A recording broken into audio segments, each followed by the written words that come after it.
सुप्रभात बच्चों आज हम पुनरावृत्ति 14 और पाठ 10 थप्प रोटी थप्प दाल के प्रश्नों को हल करेंगे।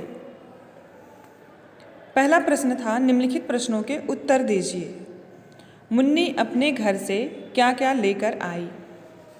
इसका उत्तर है, मुन्नी अपने घर से आटा, दाल, दही, साग, चीनी, मक्खन सब चीज़ें लाई।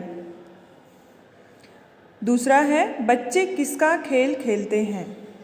उत्तर है इसका कि बच्चे रोटी का खेल खेलते हैं। तीसरा प्रश्न है, बिल्ली ने क्या क्या खाया? इसका उत्तर है कि बिल्ली ने घी से चुपड़ी रोटी और मक्खन, रोटी, चावल, दाल खाया। चौथा प्रश्न है, बिल्ली रोटी और भात क्यों खा गई? उत्तर है कि बिल्ली रोटी और भात आलसियों को सबक सिखाने के लिए खा गई। इसके बाद प्रश्न है, रिक्त स्थानों की पूर्ति करें। पर्दा खुलने पर क्या दिखाई दिया? तो पर्दा खुलने पर बच्चे दिखाई पड़े। ख है, दाल कौन बनाएगा? दाल टिंकू और चुन्नू बनाएंगे। उसके बाद प्रश्न है कि दही का मट्ठा कौन चलाएगी? तो दही का मट्ठा सरला चलाएगी।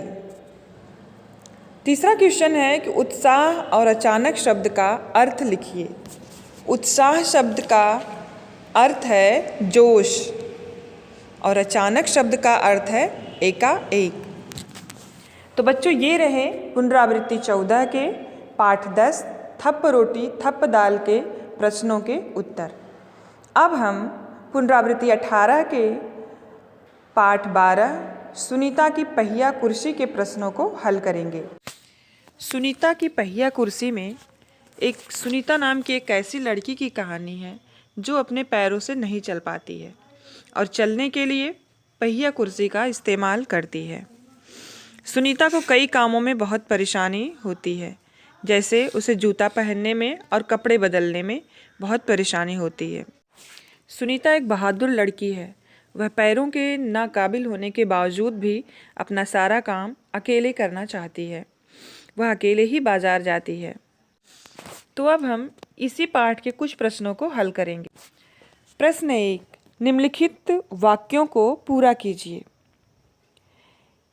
सुनीता बाजार ... जाने वाली थी। अब सुनीता बाजार अकेले जाने वाली थी या मम्मी के साथ जाने वाली थी? तो इसका राइट आंसर होगा सुनीता बाजार अकेले जाने वाली थी। सुनीता ... सहारा लेती हुई पहिया कुर्सी तक बढ़ी। सुनीता पलंग का सहारा लेते हुए पहिया कुर्सी तक बढ़ी। अचार की बोतल अलमारी में रखी थी। सुनीता पहिया कुर्सी के सहारे चलती थी। सुनीता की मदद अमित ने की। अब हम लघुत्तरीय प्रश्नों को हल करेंगे। सुनीता को किस किस काम में परेशानी होती थी? सुनीता को कपड़े बदलने में, जूता पहनने में परेशानी होती थी। सुनीता को क्या देखने में मज़ा आता था? सुनीता को सड़क की ज़िंदगी देखने में मज़ा आता था। सुनीता ने दुखी होकर क्या कहा? सुनीता ने दुखी होकर कहा, मैं दूसरे बच्चों से अलग नहीं हूँ, मैं भी सबके समान हूँ और सबके जैसा मैं भी काम कर सकती हूँ। अमित को सब छोटू छोटू क्यों कहते थे? अमित को सब छोटू इसलिए कहते थे कि उसका कद छोटा था। धन्यवाद।